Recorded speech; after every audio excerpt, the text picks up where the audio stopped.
I am so excited to have Sean Tario on tonight. It's a little bit about Sean. He's a father, he's an entrepreneur, he's a seed investor, and most importantly, he's a Christian and he's a patriot.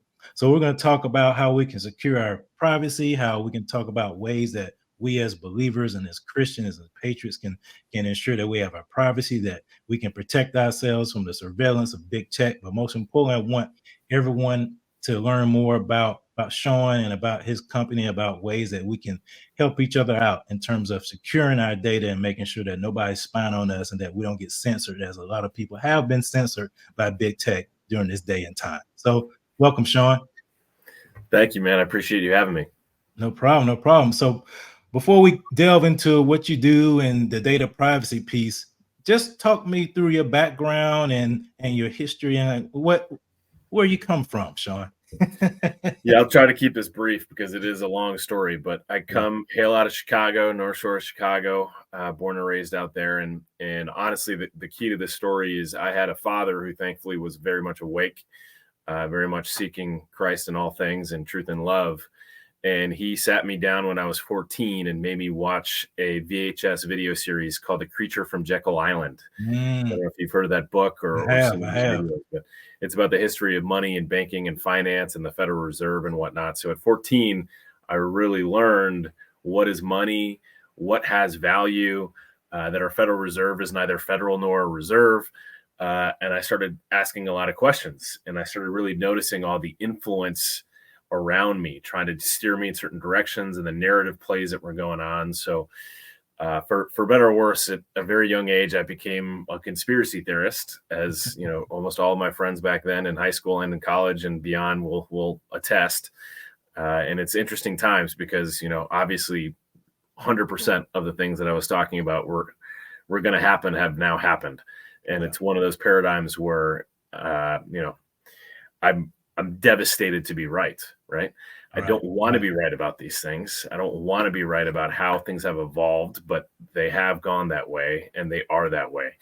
Um, so my father also was in on the exchanges. So I spent a lot of time on the floors of the Chicago Board of Trade, Chicago Options Exchange, uh, in New York, at the different exchanges in New York, and had some interesting backdoor access onto these floors and exchanges because my dad at the time was actually working for the exchanges themselves. So he was actually in the middle of helping to convert a lot of these trading floors from manual, people throwing hand signs and Mhm. paper constantly flying around these floors for buy sell transactions of stocks or bonds or whatever it might be, to digital.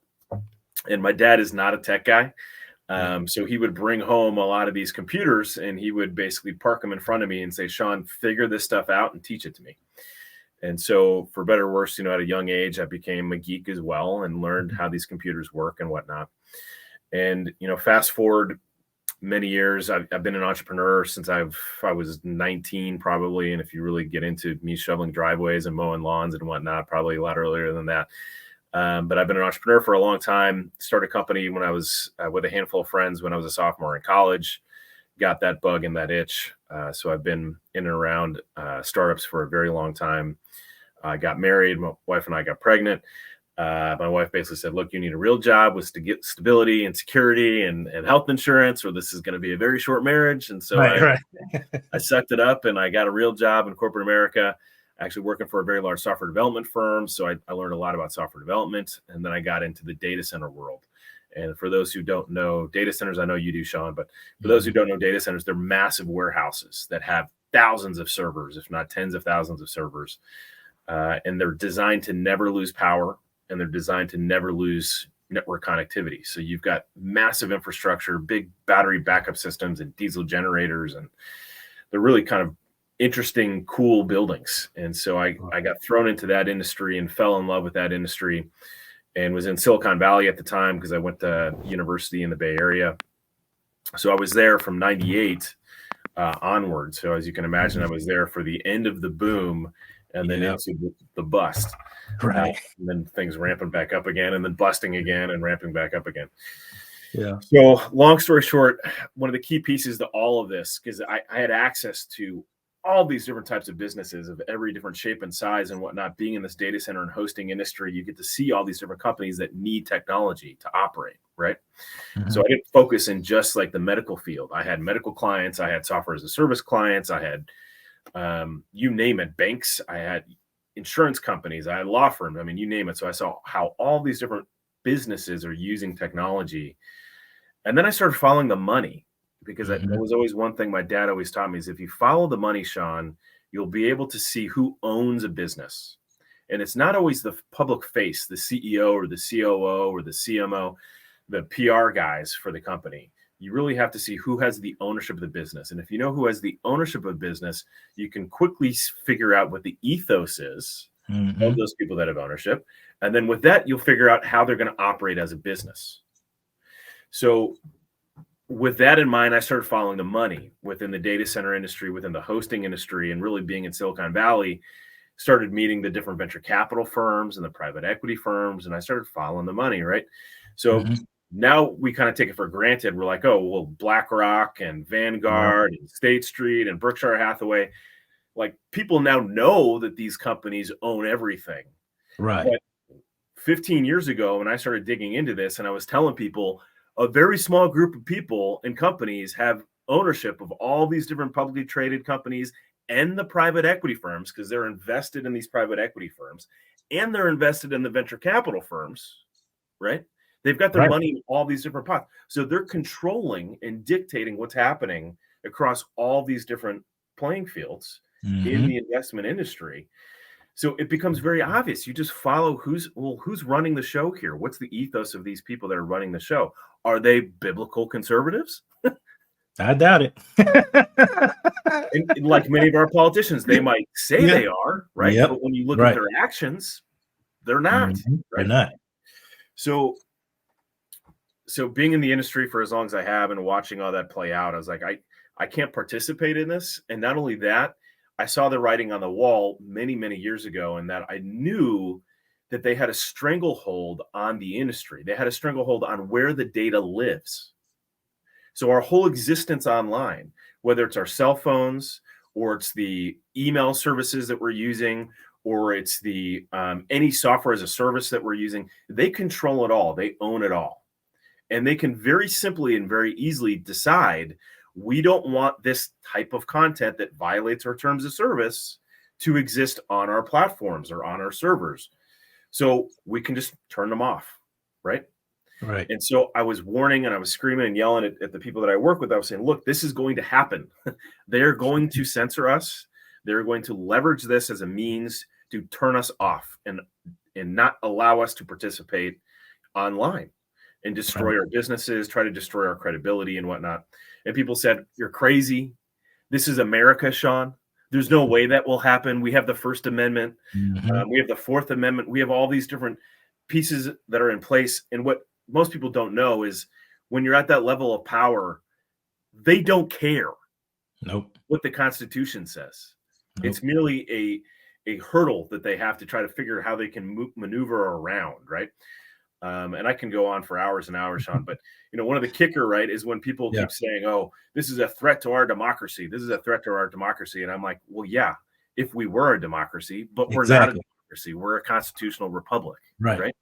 And if you look at what our forefathers said about democracies, they were not fans of democracies. No, not at all. Because, as you know, in a democracy, it's based upon mob rule. So if you get 51%, the populace can think of something crazy, but they have 51%. And that's what you see happening in the culture today. You see them pushing agendas because they want to get mass appeal, because that's why they keep saying that stuff about a threat to democracy. And we got to protect our democracy because, and you know this, Sean, a lot of people are not taught civics in high school anymore. So a lot of people don't even know about how our government, our constitutional republic works. They think that the president is a king or he's a potentate or something, that whatever he decrees happens. I mean, people really don't understand it, and that's intentional. I mean, we can go down the rabbit hole. I know we're here to talk about data privacy, and we will, but we can go down the rabbit hole of the intentionality of how they poison the minds of the educational system, how people come out dumb and don't know anything so they can maintain their serfdom, if you will, to the state. I mean, we can really go down that rabbit hole. That's true, man. Yeah. But that same dynamic, right, where the American people don't understand that government isn't there to give us rights, right? And to say you can or Exactly. can't do this, right? We control the government. It's Right. our job to dictate to them what they can and can't do, right? Right. And that same paradigm applies in the data world and in the digital world.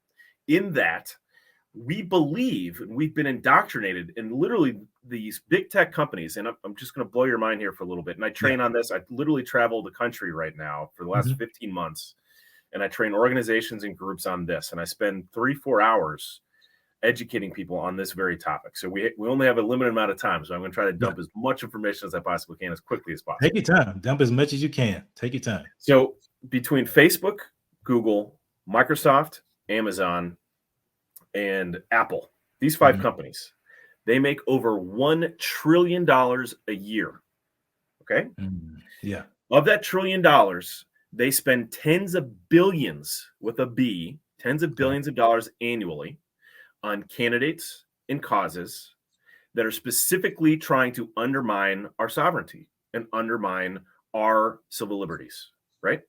Right. In addition to that, they have been spending hundreds of billions of dollars a year for probably about 20 plus years now on trying to make us absolutely addicted to these things and our Mhm. laptops, right?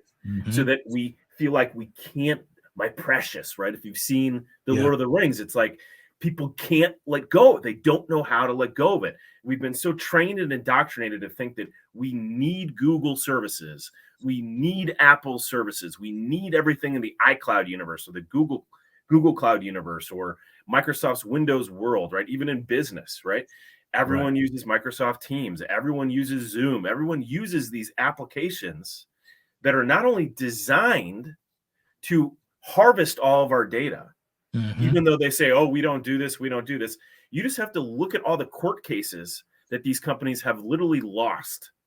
Almost every month, they lose a court case somewhere and have to pay fines to the tunes of billions of dollars for lying about what they're Right. doing or not doing with our data, right? Yeah.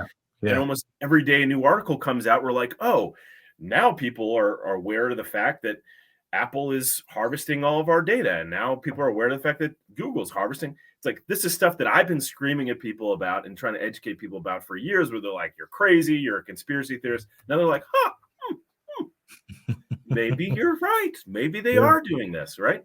Right. Right. So I can go on forever about all the Yeah. different So ways I that got, I got. So yeah, speaking of that, I got a question for you because, and it's so interesting that you mentioned that because I've noticed recently how Apple is touting their privacy when it comes to securing their data or data that is in the ecosystem of iCloud, if you will. right. So, what do you think about that when they are pushing? Because I noticed also, given my background working in the marketing area and other areas, how Facebook is saying they're cracking down on advertising spending and how Google is saying they're cracking down on ad spending on people, on marketers being able to being able to spy on your behavior and give you products based upon the cookies that they've placed on your computer. What Right. do you think about that? Yeah, I think it's completely bogus. I think it's all lies. And I know this for a fact, right? Okay. So, Sean, the simple reality is this: these companies don't exist at the scale that they exist without providing complete backdoor access to our agent, Mm. our federal spy agencies, Mm. FBI, CIA, NSA, the Wow. rest of them. They cannot exist. They don't do anything in the world without providing that access. And it's Hmm. specifically for national security reasons, Mm. right? Hey, National let me ask you security this. reasons. So was this, you think this was part of the whole Patriot Act, or was it going on before the whole Patriot It Act was was started? it was going on well before the Patriot Act, but I actually read the Patriot Act. I was Okay. 21 years old. My friends thought I was insane because if you saw the thing, it was like a massive friggin' Yeah. massive book, right? Yeah. I read the thing and I was screaming at my professor saying, like, we can't let this happen. Like, this is horrible. We're Right. just basically giving up all of our rights. So they say, oh, it's for national security reasons. Our government Mhm. would never try to use this against us, would they? What have they Yeah, been I doing know. over the last, decade plus that we know about, right? Right. So all that did was provide public justification and legal justification for what they've already been doing for a very long time. Hmm. Does that make sense? Makes sense. Makes a whole lot of sense. So, Yes. because I've read about, I'm sure you heard about this, the COINTELPRO that was done back in the day, how the government, the military was definitely into the psyop kind of deal to convince Americans to do certain things. So, I well, we can go down a rabbit hole in this guy because I think it makes sense to me why so many, and people don't understand how when you are presented with a product, a marketing product. And here's another question for you. Why it kind of makes sense now. What, in your opinion, why do you think people have been so duped into feeling the urge and the pressure to get these brand new shiny devices every single year? It seems like people would know that you have a phone and that phone should work for a long period of time, but yet you see these long lines of people. I call it hyper commercialism, hyper materialism, if you will. Yeah. People are so addicted. You're right. People are so addicted to these things that when a brand new phone comes out, it may not have but one or two more features in the phone you have. They have to get them. What do you think about that? Yeah, well, it's a lot of different factors, right? It's not Mhm. just one. It's all compiled, and for different people, they hit you on different levels, right? So Yeah. again, they've spent trillions of dollars over the last 20 years trying to perfect and master how do we make people addicted to these things, Mhm. right? So it's through why is it that certain people feel the need to have like 50 pairs of shoes True. or, True. 50 pairs of whatever, suit Mhm. jackets or Yeah. suits or whatever, or Mhm. purses or what you name it, right? So Right. there's part of that. That's the commercial marketing. Oh, I need the next new thing, because then I'll be popular, or my status will show, and that's what Apple Mhm. was so effective at doing. Is it was a Yeah. status thing, right? Yeah. So Yeah. they hit you on those levels, but then they also hit you with the dopamine hits, right? The True. constant dopamine hits of needing to spend longer to do these things. And what's crazy to me is with all these new devices, if you look at like the nominal difference and nominal change that you're getting on like let's just say the Pixel 8 versus the Pixel 7 versus the Pixel 6, right? Mhm. You're like, this makes zero sense. Or I don't know what iPhone is on now, like iPhone 18 or whatever Something they're like on now. that. Yeah. It doesn't Crazy. matter. Yeah. So Yeah. what is the difference? The difference is this, and this is what is just mind-blowing for someone who's a geek and understands this stuff. What they have done is they've just added more processing power to these devices, which makes it easier for them to Mhm. mine your data, listen to what you have going on, pull Mhm. out the certain keywords so that they can market to you harder, right? So Mhm. that they can Right. aggregate and listen and use this, learning language models. I try not to use the word Mhm. artificial intelligence because I don't think that it Yes. is intelligence at all. Right. Um, it's a tool like anything else, but they've made it so that they save money because they don't have to do that processing now on their servers in the cloud, in their data Right. centers. They're now doing it on your device. So you're now paying for the privilege to save them Uh-huh. money while they're trying to make more money off of you and steal more of your data in the process, Wow. right?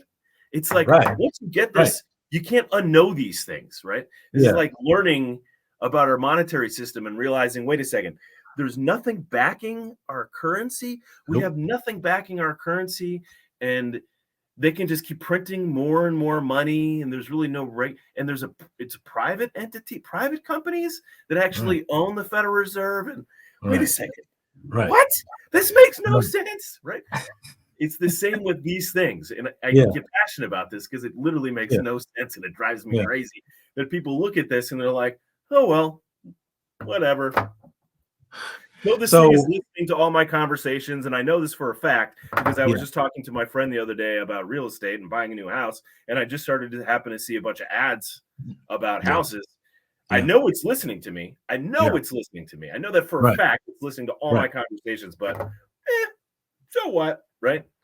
So let me ask you this. So you think these companies are doing this because they are being, well, incentivized by the government to have technically these listening devices to protect national security? Or do you think these companies presented this option to the government? So it's like fascism. I mean, these companies are in bed with the government to control the people. So do you think it was the government that actually, because think about it. there's It's a only a perfect marriage, handful of Sean. It goes companies. both ways. It goes Okay. both ways. Okay. It's Okay. like, well, duh. Of course we're going to play together and work together. We can Yeah. make a ton of money in the process as well. So why would Right. we not do this, right? It's Right. like Hollywood. When you understand that Hollywood, and let's just step back.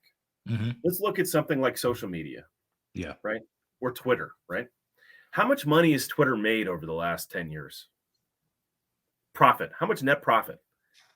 They haven't made much profit, right? They haven't They made much haven't. money. They've Yeah. lost billions Yeah. of They lost dollars, money. right? Yeah. So you look Elon at it, Musk you're like, complained about all the money he's lost. Yeah. Yeah. right. How does this company still exist when they have been losing tens of billions of dollars? And then when you realize, wait a second, it's because this is simply a marketing agency. This is Mm-hmm. a propaganda marketing arm, media apparatus for a much, much bigger, much larger agenda, Mm-hmm. right? Mm-hmm. Right. And when you look and you follow the money, you look at, well, who has the large equity stake in these businesses, right? What is Right. their ethos? Right. And I don't know, Sean, how far down this rabbit hole you've gone down, but these people are evil people, I know. right? Yep. Yep. Evil They are. people. Yep. Yep. So They are.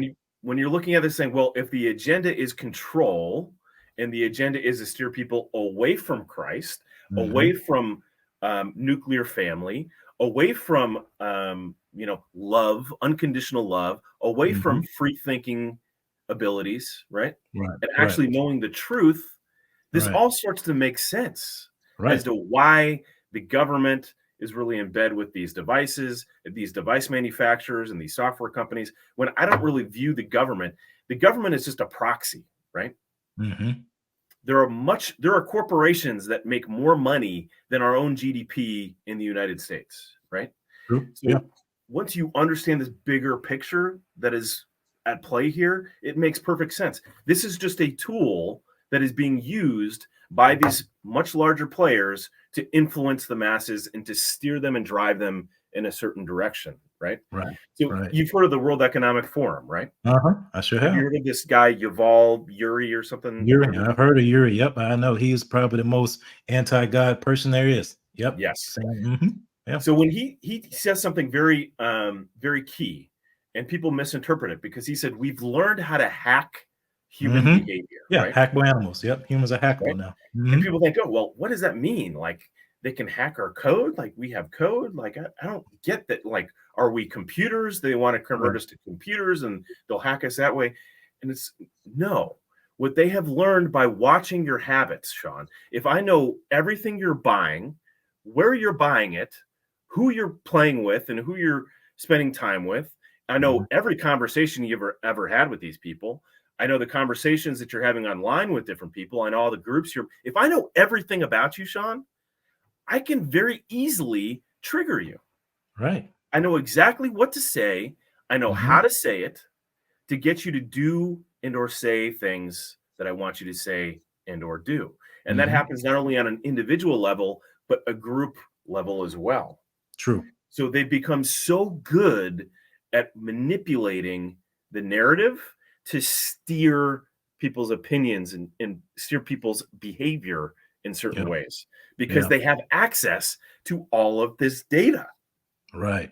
Right. True. Yeah, they do. They do have access. And the sad part about it, people willingly give them access to this data because you know this, and we'll get into some of the stuff that you're definitely doing to help fight back against this. But you know that people they don't see it as an issue, Sean, because it doesn't affect them on a day-to-day basis. It's like one of those things people, when they see someone hurting in a third world country, they may not react as they would if they saw that person in their house because it doesn't affect them. And the same thing kind of applies with their data. They just think, oh, well, it's just a phone. Nobody's going to really do anything about it. But they don't know all the reams and reams of information that people are capturing on you. Like you Right. said, that you are hackable. They know your habits. They know what you like, why do you think they have, if you go on Facebook or any of these social media sites, they can trigger you because most people stay in their silos and most people want to hear things that reinforce what they believe. So they just amplify that to make you more and more upset, and we get angry at each other.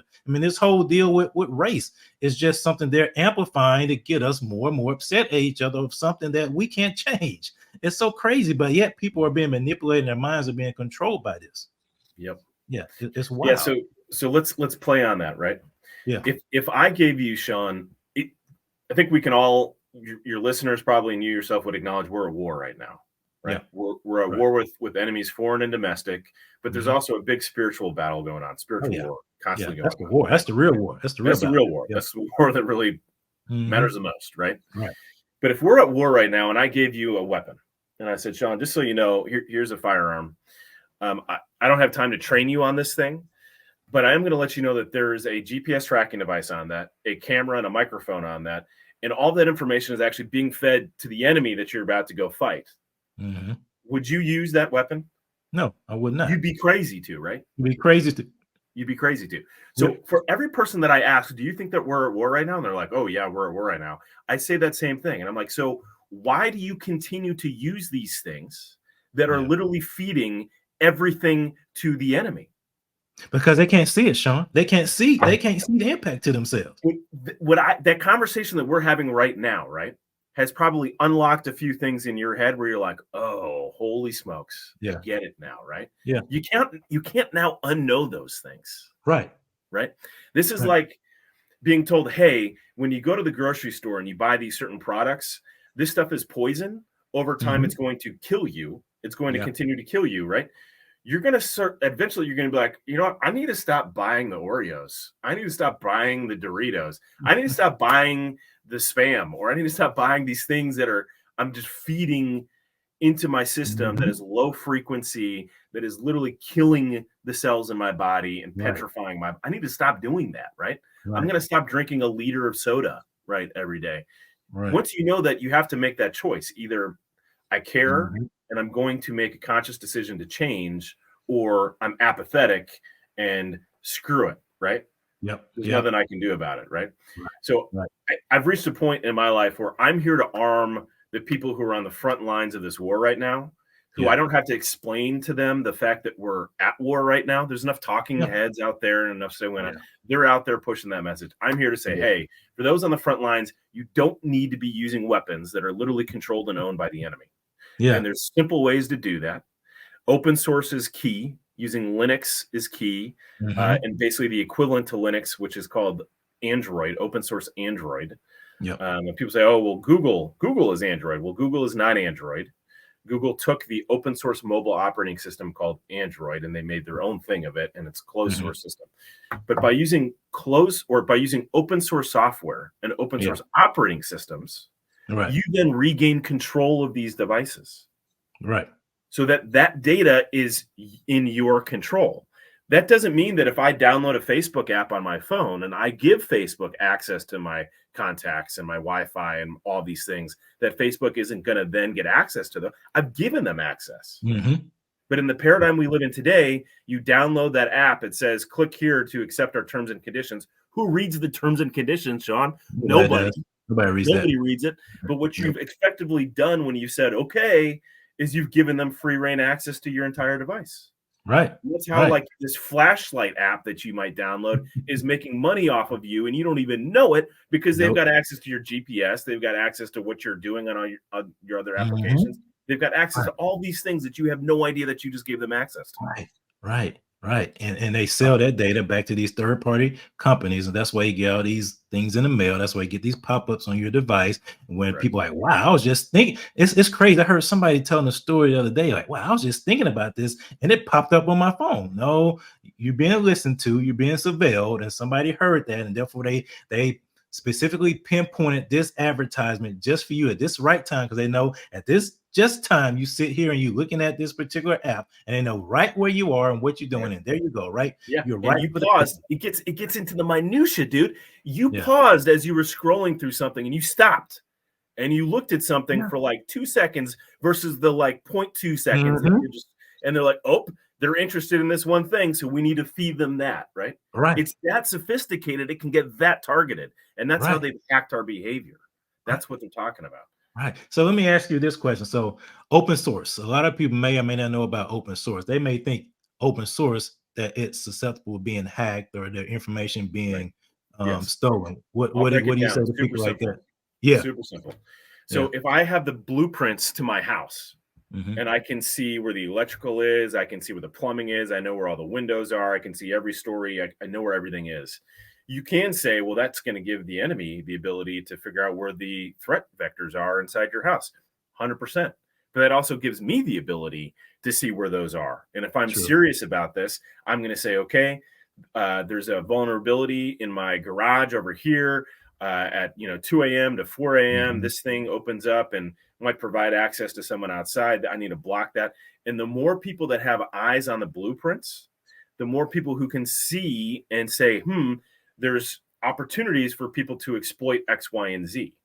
Right. And if I'm the business that is running and building this open source code set, and I fix that issue when someone says, hey, you need to fix this, and I go and fix it, Mm-hmm. because it's open source, the community now can say, yep, that got fixed. Yeah. But in a closed source environment like we exist today with Windows, Mm-hmm. right? When someone says, Right. hey, Windows, by the way, there's this big vulnerability over here. You really should fix this. And they Yeah. come back and they do an update and they say, we fixed it. Trust us. Right. Just Exactly. trust us. It's Yeah. taken care of. Don't worry about it. Right. Mm-hmm. Yeah. They don't want you to see what's really going on in their code, not so much from an intellectual property perspective, but because then you'll start to find out that they're providing all of this backdoor access to Mm-hmm. all of these different agencies and companies that they have sold this access to. Right. Right. Right. And it's, again, Right. from a national security perspective, or if I'm these intelligence agencies, it's brilliant because when Yeah. all these different governments and companies are deploying Windows devices and laptops and machines all over the place, they've got access to them, right? Mm-hmm. This digs into encryption. People ask all the time, well, what kind of encryption technology do you use? And I say, look, encryption is useless if you're still using big tech operating systems. Because Sean, you and I might be talking on Signal or on Session or on Telegram or whatever it is. Yeah. And I'm on Yeah. all open source stuff, right? Right. But you're not. Right. So if I'm Apple or Google, I can still see that conversation on your end. I see what you see. I hear what you hear. So it renders that encryption pretty much useless. It helps from a man in the middle attack, someone who's trying to intercept that data and Yeah. trying to transcribe it and try to figure out, well, what was the conversation or what was the video? That's going to be really tough for someone to do. But if I Right. see your laptop, then I see what pops up on your screen. Mm-hmm. Or if I see your phone, I see the message that just popped up on your phone.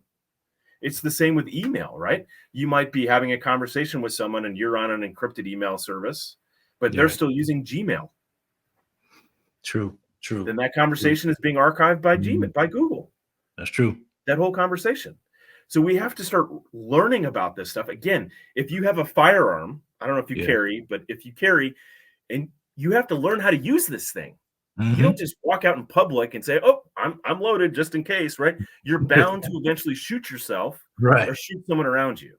Right. And what I'm teaching people is you are literally blowing your digital head off and those around you on a regular basis with these devices because you don't even understand how they work. And that's, again, by design. They're Yeah. so conveniently just do Mhm. the simple things that you want them to do that you don't even question what else is going on with the device. That's interesting. So I got a number of questions, but I want to take you in this direction. What do you think about all this Alexa, all these listening devices? Everybody wants their whole home connected. You got all these appliances now that can speak. They all connect and talk to each other in the cloud. They're listening to you. And now I'm telling you, it's going to get to the point to where you press a button. It's probably already there on your refrigerator, and you're going to have like shipped or something else delivered to your house. I mean, what do you think about this whole Internet of Things and where they're trying to get Yeah. your whole home connected? So I think it's a matter of where is that data being stored and who has access to it. Again, it goes back to following the money. Right. In this scenario, it's follow the data, right? True. Yeah. Follow the data. Yeah, Where data's does the currency data now. live? Yeah. Data's Who currency. has access to that Yeah. data? What are they Yeah. doing with that data? What is the ethos of the people who have access to your data, right? Right. Do you believe that they're going to take care of your best interests? Mm-hmm. Maybe, maybe not. I spent a number of years of my life specifically building data center companies and hosting companies, security network companies that are owned by God-fearing patriots who will literally fight to the death to protect our First Amendment rights and our Second Amendment rights and our unalienable rights, right? Because that was necessary. If we don't own that physical infrastructure layer that all this data lives in, then they can instantly just turn us off. So that was, for me, that was the first problem set that had to be solved for. We need to take ownership and control of that part of the stack, right? Of the layer, the IT stack. Tech stack. We have to own that. And then, because I could build the most amazing free speech app in the world, but if it's sitting on Amazon Web Services or on Google servers or in GoDaddy, they can say, oh, you're violating our terms of service for whatever reason. They can make something up and just say, you've got 24 hours and you're gone, right? Which is what they've done over and over again. Yeah, they did the Parler, right? Was it Parler that they did that too, or attempted to do that Yes, too? Parler, 100%. And that's what really woke people up, because when I was screaming and yelling at people, this is going to happen, this is going to happen, and they were like, this will never happen, Sean, you're crazy. Yeah. Then Parler got deplatformed, and they were like, holy smokes, my phone started blowing up over the course of weeks, and people were like, what do we do? What do we do? Where do we go? Yeah. You were right. Oh my gosh, right? Yeah. That's crazy. So I knew that we couldn't move on to the device piece of this equation until we had control of the infrastructure piece of this equation, right? So in terms of infrastructure, are you doing this in the cloud, or do you have on-premise physical servers that you're using? So that's a loaded question, because it means lots of different things, right? So the operating system, right? The operating itself is open source. The one we use is called Graphene OS, and you can go to grapheneos.org and you can dig into what they do. And it is truly the most private, the most secure open source operating system for mobile devices out there, right? It really only works on Pixel devices. And so we take refurbished, mint condition devices, Pixel devices, of which there are literally billions of used, refurbished devices that can do more than what 99% of the population need the phone to do, right? So you don't need to buy a brand new device. And I have this conversation with people all the time. People are like, oh, why don't you just OEM your own phones and whatnot? I say, because we don't need to. There's no reason to. And in fact, if you look at where all the minerals and materials and stuff that make up these things, you would be stunned, shocked, and probably cry yourself to sleep. Yep. Right? You've heard of blood diamonds, right? And the slave labor that's used, like all these EV cars, all the things they got to mine to make these EV cars Child run. labor, slave labor. It's sad. It's so disgusting. So for me to say I want to go out and manufacture 1,000 new phones, all I'm doing is creating more demand and for that exploitation that's going on when it's totally unnecessary, totally not needed. But that didn't answer the question. So going back to the operating system. So the operating system is important. It sits on the hardware. We rip everything Google off of this thing, and we basically load it fresh with a brand new operating system that you control, you have ownership of, right? And then we load on top of this a whole bunch of different applications that are mostly open source. Some of them you have to pay for, but they're owned by companies and that we've vetted that are constitutional Christian patriots, right? Yeah. So whether it's the browser, mobile mapping application, social networks, whatever, it's all available. It's all feeding companies that are actually wanting to support our cause, not trying to kill us, right? And I can do I run 3 businesses off of this phone and an open source laptop that I'm talking to you right now. I literally can do all my WordPress, not my WordPress, but my documents, my Excel spreadsheets. All this stuff is there. It's all available. People don't know about it because we don't have multi-billion-dollar marketing budgets, and we don't own the media companies to then push this stuff out and convince people that they need to be going this route. But the good news is people are going this route in droves. There's literally this hockey stick now of utilization of Linux, of Brave browser, of all these different tools that are privacy security focused. And this is a big reason why we see an even bigger stamp down that's trying to come from the government through regulation and from corporations saying, well, we're going to start tracking hate speech on an exponential level now and start tracking your text messages and your emails and not even allow you to send certain correspondence if you're using our platforms if they violate our terms of service, right? Which they literally decide on the fly what they think is or isn't a violation of the terms of service. True. So that's a great place. So if somebody wanted to get started, so let's say you're having this conversation with a novice, you're speaking these things to this person, and this is the first time they've heard it. I'm sure you've had that reaction from a lot of people before. What are like the first things that you would recommend them do? Like, I mean, because a lot of people don't understand how wide this web is and how thick this web is and how deep it really goes. So what would be like the first thing you would tell people to do just to deprogram themselves from all the different connections and how they are connected to big tech in so many ways? Like, what are some things you would recommend that they do? So step one is to raise your hand and say, hi, my name is Sean and I'm an addict, right? I'm addicted to these things. I acknowledge that I'm addicted to these things. We just have to understand that we're addicted to them. We are, right? Everyone is. And if you say that you're not addicted, you lie. Try going just a week without using your laptop or your phone. Just try. You won't be able to, right? And if you can, God love you. You're probably a monk, right? True. God love you even more if you are, right? Or a nun somewhere. So the first is acknowledging that you have a problem. That's key. The second step is now do an audit, right? Let's do an audit of all the applications and the devices that I use on a regular basis that I need, right?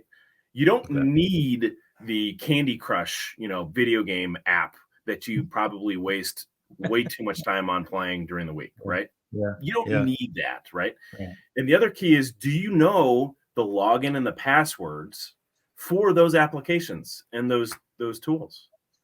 It's mind-blowing to me how many people don't know how they even log into the tools that they think are absolutely essential for them to use on a daily basis, right? Like that doesn't make any sense to me, but because it's so convenient, people don't think about it, right? That's why. So this is key, and it's no different than saying like, well, I want to start growing my own food. Where do I start, right? It's like, well, first you have to figure out what are you even capable of growing? Like how much space you have to do an audit of what do I have available? What am I doing? Like, what do I have? How many people do I need to feed? And what's the climate that I'm in? What grows well here? What kind of like you have to do this first planning stage. The other analogy I use for people to help them understand this is you don't just open a new bank account and then all of a sudden all the stuff tied to your old bank account transfers over to the new bank account. That's just not how it works. You have to document and you have to do an audit of all the things that are in your old bank account, all the connections that are tied to that old bank account, so that you can call them up and then transfer them over to the new bank account, because you're literally moving your data from one universe to another universe. And it's really from one universe to your universe. You're reclaiming all of these things. So you need to figure out how you can access all these things and what it is that you're accessing. So that's step two. So acknowledge you have a problem, do an audit of all these things. And then you have to decide, okay, should I try my laptop or should I try my phone first? And so you'll get a laptop, you'll get a phone. We call our laptops ghost phones or ghost laptops, and you can go to mark37.com and learn more. It's really just devices that we preload with open source operating systems. We teach people how to do this themselves. I would prefer that people do this themselves, honestly. I would prefer that you learned how to do this and you did it yourself. But there's a lot of people who don't have the time. They don't have the technical acumen. They just don't know how to do it. They don't want to struggle through the process. So if that's you, you can just come to our site. We have them available. You could buy it from us. It comes all preloaded. So once you have the device, you don't just, again, once you open up the new bank account, you don't just all of a sudden start running on the new bank account. You have to start doing the migration and the transfer over. And that for some people takes a day. You know, my son and my daughter, who I've trained how to do this, when they get a new phone, it takes them 5-10 minutes to figure out how to do this. For people who are relatively technically savvy, it takes them about 5-10 minutes. Does it have to be a Pixel phone? Has to be a Pixel phone for it to work on, or can it be any, I guess, Android compatible phone? So specifically for Graphene OS and for Calyx OS, which are two of like literally the most private and secure open source operating systems that are designed for your privacy and security in mind. And the key piece there is it literally takes every application that you download and it puts it in its own little quarantine sandbox so that it can't talk to anything else on the device without it notifying you and you giving it permission to do so. Okay. right? So that's key. Right. So nothing's going to be going on this device without you knowing it. And this Right. isn't capable on the LG phones. It's not capable on Samsung phones. It's just not capable on these other phones. People say, well, what about my iPhone? I'm sorry. Apple has done a great job making that its own walled universe. Mm-hmm. And you can't run these types of private secure operating systems on Apple devices because they only work with Apple software. That's it. Gotcha. Okay. It's unfortunate. You have to start using it for target practice once you've made the migration over. But we've got tutorials on how you can migrate over. Yeah. If you're coming Yeah. from a Google universe, Google Android over to this, it's really simple. You literally just download an app on the old device and the new device, and you just migrate and transfer stuff over. If you're coming from the iCloud universe, it takes a little bit longer. But the key is this: you get the device, you start to transfer things over, because this is just a mini computer at the end of the day. Yeah. I don't need a SIM card in this. I just need a Wi-Fi connection to really run things. So once I set this up and I get it working and dialed in and all the applications I want, then all I do is I take the SIM card, and all that SIM card is doing is it's identifying to the carrier that you're working with, whether it's AT&T or T-Mobile or Cricket or Patriot Mobile or whatever. It identifies to the carrier that this phone number is now tied to this device. So when you take that out of the old phone and you put it into the new phone, all of your phone calls and all your text messages are going to start routed to the new phone. So then you're off to the races and you're using the new device. And if you're coming from the iPhone world, yes, some things are a little bit different in how you use it and how you search for things and find things, but it might take you a week to get used to it. But it's like driving a new car, right? You have to get used to where the different things are in the car. Oh, the start's now a button. I don't have to plug anything. It's now a button. You just have to get used to the new tool, because this is a tool like anything else. It can be used for good. It can be used for bad. Right. It's a tool. You just have to get used to using the new tool. True. So those are the 3 steps. I literally have an article called 3 Steps to Digital Freedom. And it talks about just that, which you can find on mark37.com. If you go to the blog section, you'll find all kinds of articles on there and on walking people through this. Because as you can imagine, over the last 15 months, I've had this conversation all day, every day with people who are saying, well, what do I do? Right. How do I want to make this happen? I want to stop feeding these companies that are trying to kill me. I just don't know what to do. What do I do? So we've spelled it all out for them. So you also have what you call the privacy boot camps, right? The data privacy boot camps that you go around and teach people this as well, right? Okay. Yeah. So this is groups that, what I found works extremely well. And the reality is this: there are communities of people across this country who get what's going on in the world, are fired up, and they're taking action. They meet on either a weekly, every other week, or at least once a month basis. And they're constantly trying to educate themselves on what's going on, whether it's anti-human trafficking, whether it's what's going on, the garbage that's going on in the schools, whether it's, J6 stuff, whether it's election integrity, whatever, I could go on and on and on and on, right? Right. You're constantly getting educated, trying to teach and learn. Those groups are prime targets. So if you know of any of these groups or any of your listeners are in these groups, I'd love to talk to you guys. What I do is I come and I basically spend 4 or 5 hours with your community. I've got a whole presentation that's actually on my website. If you go to the website, it's all there. You can even watch it, virtually.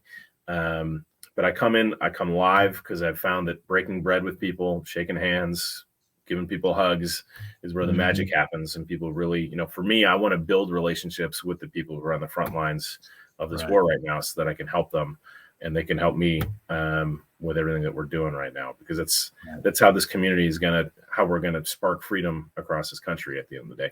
And at the end of the day, I want to leave you with this story, because I think we're running over time.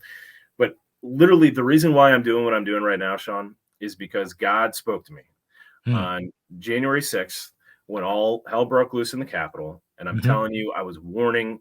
My wife will attest. She wanted to go, and I said, don't go. This is going to be a big setup. They're going to have some kind of false flag attack happen. They're not going to allow for this public debate on what happened with the election to happen in front of these hundreds of millions of people that are watching on TV right now. They're going to set this up as a massive false flag attack, and they're going to try to pin it on Trump. And sure enough, that's exactly what happened. Right. So I'm literally on my knees, on my face, in tears, pleading with the Lord, because I'm like, Lord, I'm so tired of being right about these things. It's driving me crazy. This is insane. I need to help educate people on a massive level to help change this dynamic and really get people smarter so they don't walk themselves into these types of traps, right? Right. Right. And literally, the people on the front lines of the war right now, from election integrity, you name it, are using these devices that are being used against them because they're recording the entire conversation. You're having a group meeting about how you're going to take back your local government. That whole conversation is being recorded. It's being recorded. And for the right amount of money, if I wanted, I could buy that whole conversation. People don't realize this. And yet they continue to use Zoom. They continue to use these Microsoft Teams. And I'm like, are you kidding? What are you doing? So I'm like, Lord, this has to stop. This has to change. And the Lord said, parallel infrastructure. That's all he said was parallel infrastructure. And I was like, you're right. That's what needs to be built. So I went about building it. And that's what I've been focused on. And I'm telling you, Sean, every time I start deviating and being like, Lord, I got bills to pay. I walked away from a very lucrative career doing what I was doing to focus on, slinging cell phones and laptops, like working with, 68-year-old grandma who I love working with them and educating them. But I'm like, Lord, I have to make money to support my family. I've got 3 kids. I'm like, I need to do this. He's literally smacked me upside the head and taught me what the fear of God is, because what I've learned is I do not want to have this conversation with my Lord and Savior when I die, which is when he looks at me and says, Sean, I told you exactly what I wanted you to do.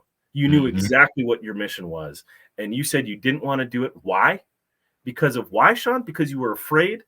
When you have me backing you, when you have me giving you guidance through this whole thing, you're telling me that you were afraid.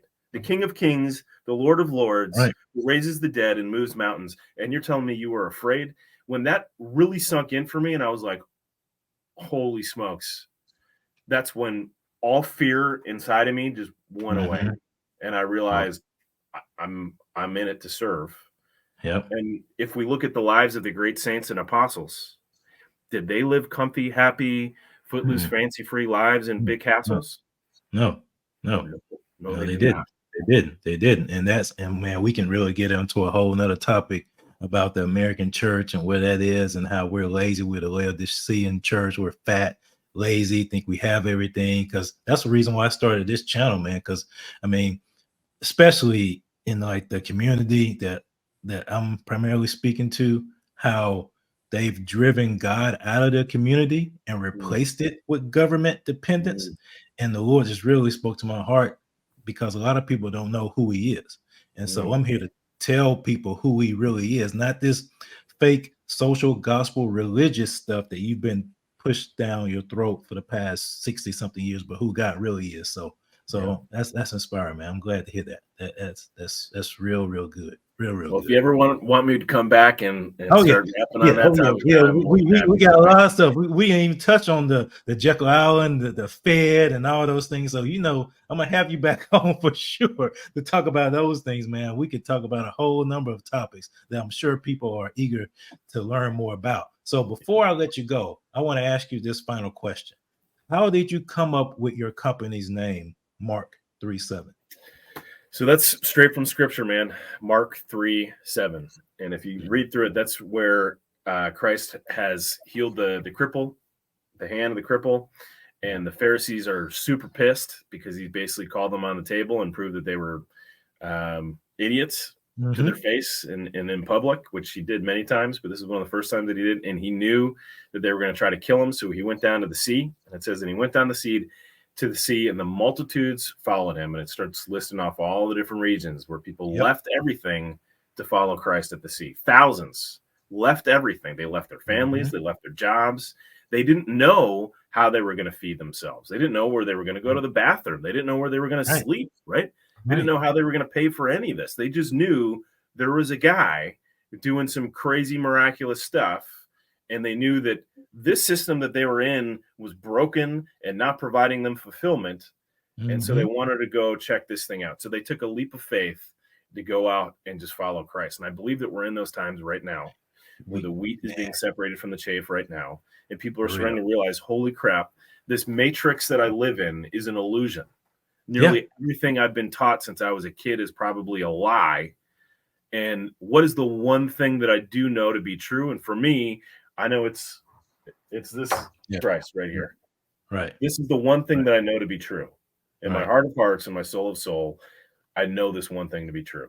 So Right. for me, I just stay focused on that. And those are the people that I'm surrounding myself with who are focused on Christ and focused on the mission and Yeah. are living without fear. Because when you're living Right. without fear in this process, Yeah. miracles do happen, right? Yes, they do. He's still a miracle working God. I mean, Galatians 2:20. I mean, we crucified with Christ. We don't go live. We live in him. So it's so, and I think I agree with you. We're getting to that stage. A lot of people are recognizing that they need God, that they need him like they need water, like they need air, which is the way it should be. And they're willing to do whatever it takes to follow him, that they're not preoccupied with their occupation. I mean, everybody wants to make money, everybody wants to live a comfortable life. But in these days, and it's so funny, people always talk about, I wish I lived during the Bible days. Well, you're living in them. You're living in the time right now. What are you These are going to do biblical about times, my friend. it? These are the times of when the church first was started. And the same, I believe this wholeheartedly. The same power that raised Jesus from the dead lives inside of us, and the same miracles that we saw in Acts are going to be repeated now, but Right. only for the people who are truly committed and truly sold out. Not Right. for the lukewarm people, not for the fake people who will bend the knee whenever somebody tells them to, who kept their churches closed during COVID, but the real people that had their doors open, who trust and rely upon God. Right. So, So let's maybe we can wrap on this on the next time, but I also yeah. want to leave your listeners with this, right? Because people ask me a lot, they say, "Oh, Sean, so you have this relationship with God," and believe me, I've been focusing and working on this relationship that I have with God and Jesus for a long time. Peaks and Yeah. valleys, lots Yeah. of peaks and big roller Mhm. coaster ride. But I've been Yeah. working on it and I've been reading scripture and I've been praying, right? And what people don't realize when they say, "Well, I don't know what the voice of God sounds like," I ask them, "Do you read scripture? And when you pray, is it simply you asking for things or do you try to have a conversation?" Right? And Exactly. if you want to hear the voice of God, but you're not reading the word of God and you're not spending time trying to listen for Hmm. God, how in the world are you going to learn what God's voice is? You're Right. not. You're Unless by not. some miracle, he Yes. decides that he needs to impact your life in a very Yes. real way, right? Yes. Yeah. So I encourage people, if you really want to hear, I'm wondering where it is that God's leading me, what he wants for my life, ask and you shall receive, right? Yes. And spend time in the word. That's the most important thing. Spend time in the word, spend time, and it doesn't have to be religious exercise. God wants to be with you every single second. You don't have to go in your little corner and pray for 30 minutes. He's right there. You can talk to God throughout the day. It doesn't have to Right. be some religious exercise, man. And that's what people have to understand. He's Emmanuel. He's with us. He's not just with you on Sunday morning or in your 15 minutes in the corner. Every single day, you spend time listening and training yourself. You hear him. Trust me, I know for a fact. You'll hear him Amen. loud and clear. Yeah. Yeah. Man, awesome, man. Sean, this has been great. I mean, we could talk all night for sure, but thank you once again. I've enjoyed the conversation. I'm definitely gonna have you back for sure. Yeah. Amen. Well, thank you, brother, Awesome. for the work you're Thanks, doing. Sean. And just let me know whenever you want to wrap again. Will. Appreciate it. Peace, brother. Peace.